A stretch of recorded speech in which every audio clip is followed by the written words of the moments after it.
Hi guides, good morning. ఏంటి చూపిస్తున్నాను అనుకుంటున్నారా? 9:15 అవుతుంది. ఇది శ్రీరామనవమి రోజు వ్లాగ్ అనమాట.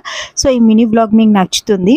హాయ్ అండి, గుడ్ మార్నింగ్, హ్యాపీ శ్రీరామనవమి. ఇంకా మనం వ్లాగ్ అయితే స్టార్ట్ చేద్దాము. చాలా వ్లాగ్ ఉంది. ఈ వ్లాగ్ మీ అందరికి నచ్చుతుందని అనుకుంటున్నాను. నచ్చితే కనుక లైక్, షేర్, కామెంట్స్ చేయడం అస్సలు మర్చిపోద్దు. Have a nice day. ఇంట్లో పనులన్నీ కంప్లీట్ చేసేసుకొని ఫ్రెష్ అప్ అయిపోయి పిల్లలకైతే బ్రేక్ఫాస్ట్ రెడీ చేసి ఇచ్చాను. వాళ్ళు తింటే మనం ఎన్ని పనులైనా ప్రశాంతంగా చేసుకోవచ్చు. ఇంకా వాళ్ళు తినలేదనుకో మనకు చుక్కలు చూపించేస్తారు కదా. సో అందుకే బ్రేక్ఫాస్ట్ అయితే రెడీ చేశాను. ఇంకా ఇక్కడ నేను చల్మిడి చేస్తున్నాను. ఆల్రెడీ ఈ షార్ట్స్ అనేవి నేను పోస్ట్ చేశాను, అందుకే ఇక్కడ ఎక్కువ పెట్టట్లేదు.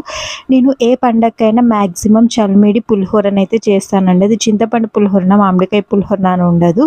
సో ఈ చల్మిడి చేయటం వల్ల ఇందులో డ్రై ఫ్రూట్స్ కూడా వేసుకోవచ్చు. ఇది చేయటం వల్ల చాలా మంచిది. అండ్ అలాగే ఇక్కడ నేను పూజ సామాన్లన్నీ పూజకి రెడీ చేసి పెట్టేసుకున్నాను.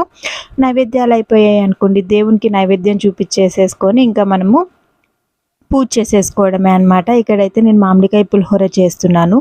అదేంటో అండి, పండుగలప్పుడు వీటి టేస్ట్ చాలా టేస్టీగా వస్తుంది. నార్మల్ అప్పుడు చేసుకుంటే ఎందుకు రాదు, కానీ పండుగలప్పుడు మనం ఏ నైవేద్యం చేసిన టేస్ట్ అనేది చాలా టేస్టీగా ఉంటుంది. ఆ రోజు పులిహోర చేశాను. పులిహోరనైతే అసలు చెప్పాల్సిన పని లేదు, చాలా టేస్టీగా అంటే చాలా టేస్టీగా వచ్చిందండి.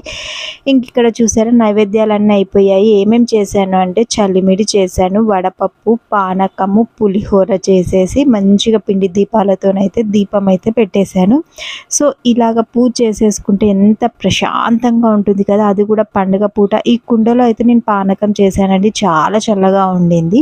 మనము ఏ నైవేద్యాలు చేసుకున్నా సరే అందులో ఒక 2 తులసాకులు వేసుకోవాలి అంటారు కదా. సో అలాగా ఇంకా ఆ రోజైతే మాకు ఇలా గడిచిపోయిందండి. ఏ పండుగలైనా హడావిడి ఉంటుంది కాబట్టి వీడియో షూట్ అవ్వడానికి ఉండదు. ఏంటో అప్పుడు షూట్ చేయడానికి వీలున్నప్పుడు మాత్రం షూట్స్ చేసి పెట్టేస్తున్నాను. ఇంక ఇదంతా అయిపోయిన తర్వాత మా పాప ఏం చేసిందంటే, ఇంట్లో మనం ధూపం వేస్తాం కదా, సో ఈ ధూపం వేసే పని అయితే తిను చేస్తుంది. మనము పిల్లలకి కొన్ని పనులు నేర్పించాలి. అలాంటి పనులలో మన కల్చర్ అనేది మస్ట్ అనమాట. ఏమంటారు, మా పాప ఇంట్లో పూజ చేసేసుకుంటుంది, ధూపం వేస్తుంది, క్లీనింగ్, పూజ సామాన్లు క్లీనింగ్ అని అదని పూజకు సంబంధించిన మ్యాక్సిమం అయితే చేసుకుంటుందండి.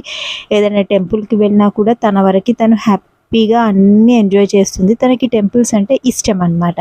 సో ఇంకా అక్కడ 5 అయిపోయిన తర్వాత నేనైతే లంచ్కి వాళ్ళకి మామిడికాయ పులిహోర చేశాను. అండ్ అలాగే టొమాటో కర్రీ చేశాను, వైట్ రైస్, ఇంకా లాస్ట్కి పెరుగు.